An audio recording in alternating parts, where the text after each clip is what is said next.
여러분 안녕하세요. 우리 2단원까지 함께 배웠었죠?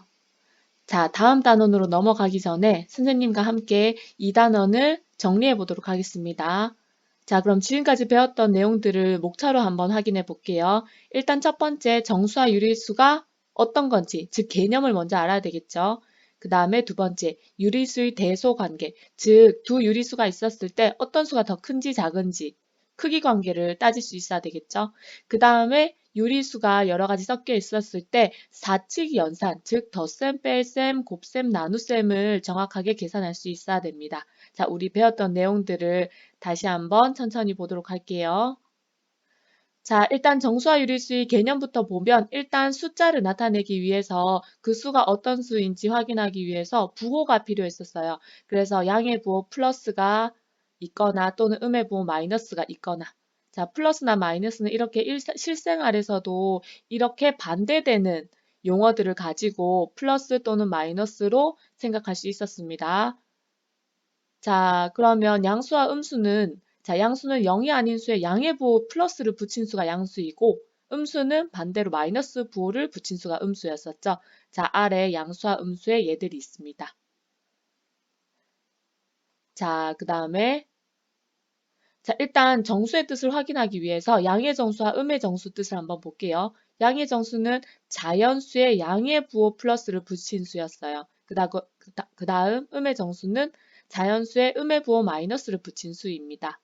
그래서 양의 정수는 자 밑에 자연수 1, 2, 3에다가 앞에 양의 부호 플러스 붙인 거, 그 다음 음수는 자연수 1, 2, 3에다가 음의 부호 마이너스 붙인 수, 이것이 음의 정수였습니다. 자, 정수의 분류 중요합니다. 총 정수는 세 가지로 나눌 수 있는데 자연수에 플러스 부호를 붙인 양의 정수, 우리 그때 플러스를 생략할 수도 있었죠. 그래서 이것은 우리가 잘 아는 자연수와도 같은 의미입니다. 그래서 여러분 양의 정수와 자연수는 같은 말이라는 거 알고 있어야 합니다. 그 다음에 0이 있었고 그 다음 자 자연수에 음의 부호 마이너스를 붙인 음의 정수 마이너스 1, 마이너스 2, 마이너스 3, 점점점 이런 수들이 있었습니다. 그래서 정수는 이 세 가지로 나눌 수 있었어요. 자, 이러한 수들을 우리는 수직선에서 나타낼 수 있었는데요. 일단 수직선이라는 건 직선 위에 0을 나타내는 점을 정한 후 자, 0을 나타냈죠. 그래서 이 점을 우리 원점이라고 했던 거 기억나나요?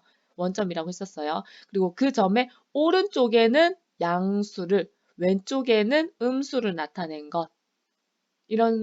이런 직선을 우리는 수직선이라고 합니다. 앞으로 계속 많이 나올 거예요. 자, 수직선에서 양의 부호 플러스를 생략하여 나타내기도 한다. 그렇죠. 우리 양수에서 플러스 생략해도 물론 됩니다. 자, 다음 그러면 양의 유리수와 음의 유리수를 보도록 하겠습니다. 여러분, 유리수라고 하면 딱 이것을 생각해야 되는데요. 자, 분자와 분모가 모두 자연수인 분수에 양의 부호 플러스가 붙이면 양의 유리수고 자, 분자와 분모가 모두 자연수인 분수에 음의 부호 마이너스를 붙인 수를 음의 유리수라고 합니다. 자, 밑에서 보면 양의 유리수와 음의 유리수가 어떤 형태인지 확인해 볼 수 있겠죠. 자, 분모 분자가 모두 자연수에다가 양의 유리수는 플러스가 붙었고 음의 유리수는 마이너스가 붙었다고 생각하면 됩니다. 자, 유리수의 분류 보겠습니다. 유리수의 분류는 일단 자, 유리수는 크게 정수와 정수가 아닌 유리수로 나타낼 수 있었어요. 자, 그 다음 정수는 우리 세 가지로 나눴죠. 양의 정수, 영, 음의 정수. 양의 정수는 자연수랑 같은 말이었고요. 0 있고 음의 정수는 자연수에다가 앞에 부호 마이너스 붙인 거였었죠. 그 다음 정수가 아닌 유리수는 이렇게 분모에 이런 2나 3이나 이렇게 1이 아닌 다른 숫자들이 왔을 때 이때 우리 이 수가 정수가 아닌 유리수였죠. 자, 유리수를 수직선에 나타내는 법 한번 보겠습니다. 우리 이렇게 마이너스 2.5, 마이너스 3분의 4, 2분의 1 이런 수들을 수직선에 다음과 같이 나타낼 수 있다. 나타낼 수 있었죠? 자, 다음으로 넘어가 보면 유리수의 대소관계입니다. 자, 대소관계를 확인해서 위해서 우리 어떤 개념을 배웠었냐면요. 절대값이라는 개념을 배웠어요. 자, 일단 절대값을 구하는 것보다 이 절대값의 의미를 여러분 잘 기억하고 있어야 돼요. 이 의미가 나중에 절대값에 대해서 어려운 문제가 나왔을 때 이 중요한 개념을 사용하는 문제들이 많거든요. 그래서 절대값의 개념을 한번 볼게요. 절대값의 개념은 수직선 위에서 어떤 수를 나타내는 점과 0을 나타내는 점 사이의 거리예요. 그쵸? 그래서 절대값 기호는 짝대기 2개 썼었죠. 그래서 사실 플러스 2분의 1의 절대값은 그냥 2분의 1이지만 이 의미는 뭐냐면 2분의 1과 0 사이의 거리 2분의 1 맞죠? 자, 다음 절대값 마이너스 3.2는 빨리 구할 수 있죠. 그냥 부호 떼고 3.2라고 구했었는데 이 의미는 뭐냐면 0과 마이너스 3.2 사이의 거리는 음수가 안 나온다고 했었죠. 그래서 거리는 3.2 이렇게 구할 수 있습니다. 자, 그래서 수의 대소관계는 일단 우리 수직선을 한번 생각해 보면 음수는 0보다 작고 그렇죠. 음수는 0보다 왼쪽에 있고 양수는 0보다 오른쪽에 있으니까 양수가 더 크죠. 다음 양수는 음수보다 크다. 그렇죠. 양수가 음수보다 더 오른쪽에 있죠. 그리고 두 양수끼리 비교해 줬을 때 절대값이 큰 수가 크게 되겠죠. 왜냐하면 양수는 절대값이 의미가 없고 숫자가 그대로 나오기 때문에 절대값이 큰 수가 원래 숫자도 큽니다. 자, 하지만 두 음수에서는 이런 반전 현상이 일어났었죠. 절대값이 큰 수가 오히려 더 작다는 것을 확인해 볼 수 있습니다. 자, 여기서 보면 확인할 수 있죠. 음수, 양수 있지만 양수가 더 크다. 그 다음에 두 양수끼리는 절대값, 각각 절대값 씌워보세요. 예, 절대값 6.3은 6.3, 절대값 3.5는 3.5죠. 그래서 왼쪽에 절대값이 크기 때문에 원래수도 크다. 근데 음수끼리 비교할 때는 반대, 절대값을 씌웠을 때 큰 수가 오히려 원래수는 더 작았었죠. 예, 그것을 확인할 수 있습니다. 자, 부등호의 사용 보겠습니다. 우리 부등호, 예전에 초등학교 때는 이게 크다, 작다만 배웠었는데 이제 밑에 등호까지 붙어 있는 것도 우리 중학교 와서 배웠어요. 그래서 이것을 읽을 때는 자, 얘는 지금 기준이 A네요. 그쵸? 그럼 A는 B보다 지금 A 쪽에 부등호 입이 벌어졌으니까 A는 B보다 더 크거나 밑에 등호까지 있으니까 같다라는 말까지 해줘야 돼요. 그래서 A는 B보다 크거나 같다. 그 다음에 자 이렇게 말이 바꾸어도 같은 의미라는 걸 알고 있어야 합니다. A는 B 이상이다. 이렇게 나타낼 수 있겠죠. 그리고 이 말은 조금 어렵지만 여기에 조금 익숙해질 필요가 있어요. A는 B보다 작지 않다. 작지만 아는 거예요. 그럼 작지만 아는 거는 클 수도 있고 같을 수도 있죠. 그래서 이 말 작지 않다는 것은 크거나 같다는 말이랑 동일하다는 것을 한번 생각해 주기 바랍니다. 자, 밑에 거는 반대로 A는 B보다 부등호가 B쪽으로 벌려져 있으니까 A는 B보다 작거나 같다. 그 다음 A는 B 이하이다. A는 B보다 크지 않다라고 표현할 수 있겠습니다. 밑에 예를 통해서 혼자 한번 연습해 보기 바랍니다. 자, 유리수의 덧셈은 일단 두 가지로 나눠졌었죠. 부호가 같은 수들끼리의 덧셈이냐, 부호가 다른 두 수의 덧셈이냐. 부호가 같은 두 수는 자, 공통인 부호의 절대값을 더하면 되죠. 밑에 1번 동그라미 보면 둘 다 부호가 같은 덧셈이기 때문에 공통인 부호 플러스 붙여주고 두 수의 절대값끼리 더해주면은 이렇게 되겠죠. 자, 음수끼리도 마찬가지. 공통인 부호 마이너스를 붙인 다음에 두 수의 절대값을 계산해서 이렇게 구해주면 되겠습니다. 자, 그러면 우리 이제 4층 연산 봤을 때 덧셈 나왔다면 뺄셈 나와야 되겠죠? 그럼 두 수의 그 전에 부호가 다른 두 수의 덧셈 하겠습니다. 부호가 다른 두 수의 덧셈은요. 두 수의 절대값의 차에 절대값이 큰 수의 부호를 붙여야 돼요. 자, 다시 한번 부호가 다를 때는 일단 절대값이 큰 수의 부호로 결정이 되고 그럼 지금 두 수 보세요. 두 수 보면은 왼쪽의 수가 더 크기 때문에 절대값이 더 크기 때문에 플러스가 부호로 결정이 되고 그 다음 부호가 다를 때는 두 절대값을 빼줘야 되겠죠. 그래서 빼주면 5분의 1 이렇게 됩니다. 자, 밑에 것도 마찬가지. 두 개 절대값이 더 큰 수는 그렇죠. 절대값이 더 큰 수는 이게 통분해보면 얘가 절대값이 더 크죠. 그러면 마이너스 부호로 결정이 되고 부호가 다를 땐 두 수를 빼주는 거죠. 두 수 빼주면 14분의 1 이렇게 되겠습니다. 그래서 답은 마이너스 14분의 1. 자, 유리수의 뺄셈으로 가기 전에 자, 덧셈에 법칙이 두 개 있었죠. 중요한 법칙이었어요. 이거는 계산을 좀 더 빠르게 해준다는 장점이 있었습니다. 일단 덧셈의 교환 법칙. 교환 법칙은 두 수의 순서를 바꿔도 그 결과는 같다. 그렇죠. 플러스 4하고 마이너스 6을 더하냐, 마이너스 6과 플러스 4를 더하냐, 값은 똑같았죠. 자, 그 다음에 결합 법칙은요. 세수의 덧셈에서 앞에 두 수를 먼저 하고 뒤에 거를 더하나, 뒤에 거 두 개를 먼저 하고 앞에 거를 더하나 계산 결과 같다. 그죠? 세수의 덧셈일 때 앞에 거 두 개 먼저 하고 뒤에 거 더해도 마이너스 4고 뒤에 거 두 개 먼저 더하고 앞에 거 더해도 마이너스 4고 이게 덧셈의 결합법칙이었습니다.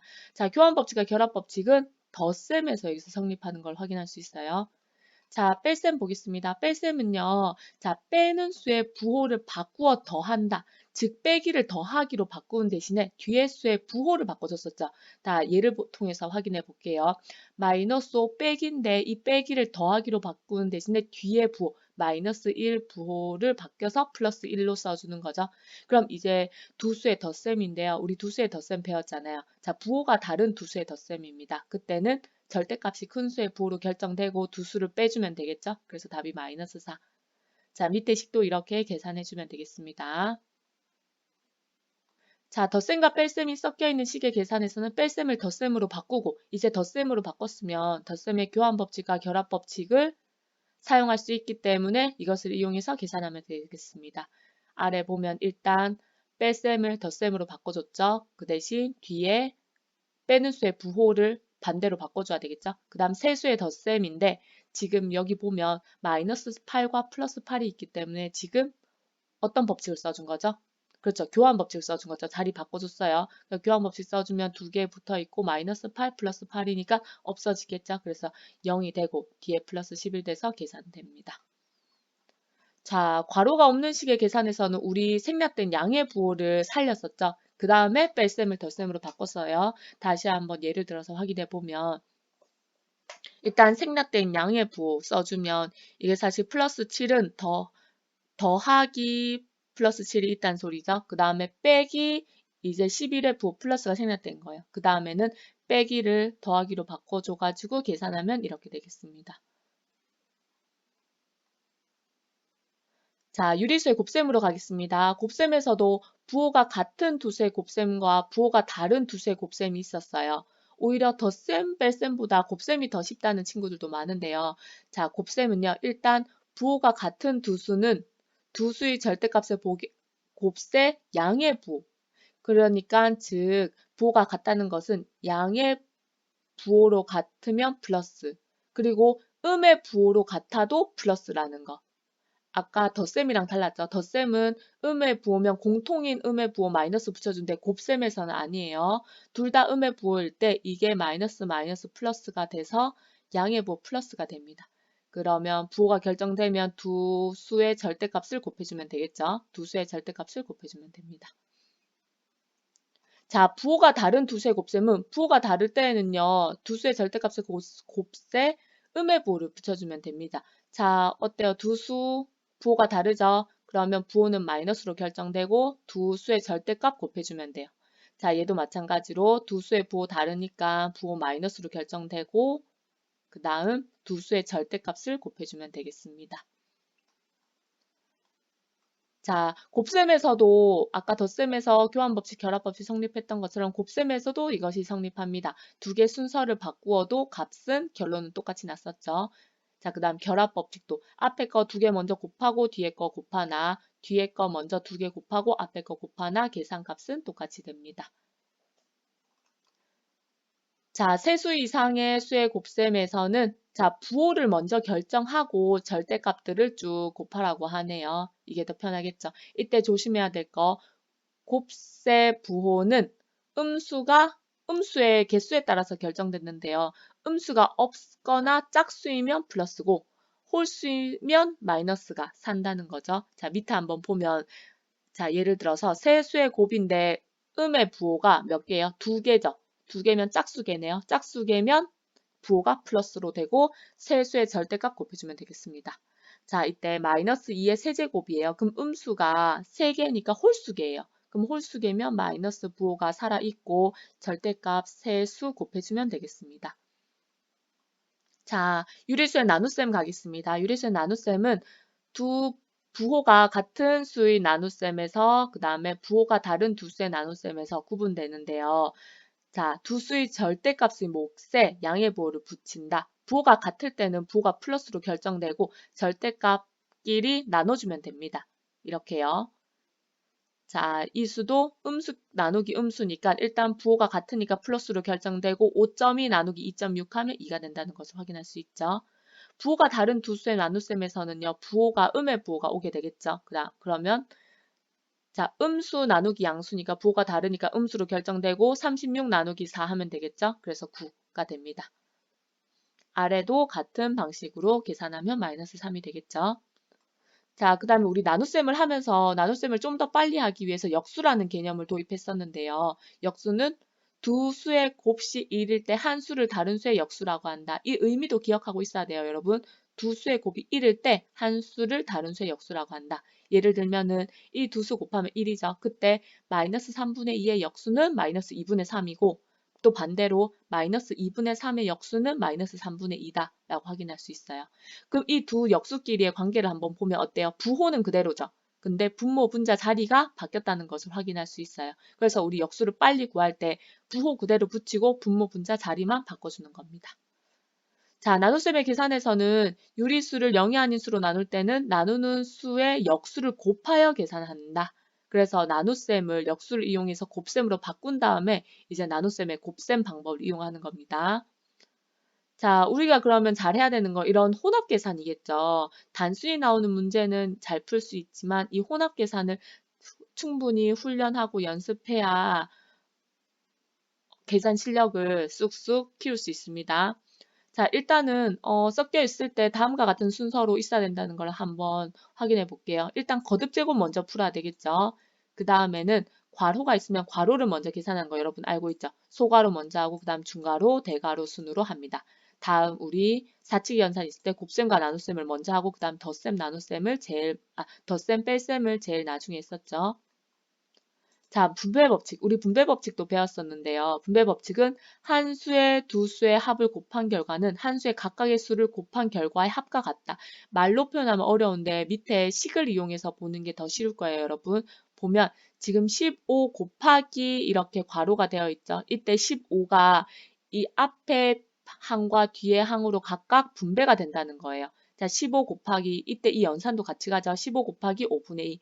그 다음 15 곱하기 마이너스 3분의 1 이렇게 각각 분배되고 얘들을 이 중간의 연산인 더하기로 계산한다는 거죠. 그래서 얘를 계산해주면 1이 됩니다. 이런 식으로. 자, 여러분 이해되었나요? 자, 2단원 내용들을 선생님과 함께 간단히 정리해 보았는데요. 자, 여러분 선생님이 개념 퀴즈를 올려놨습니다. 여러분이 개념 퀴즈를 한번 배웠던 내용들을 잘 떠올려 보면서 스스로 테스트해 보기 바랍니다. 그러면 선생님이 다음 주에 그 테스트 결과, 정답지를 홈페이지를 통해서 올리도록 할게요. 자, 여러분 수고했습니다.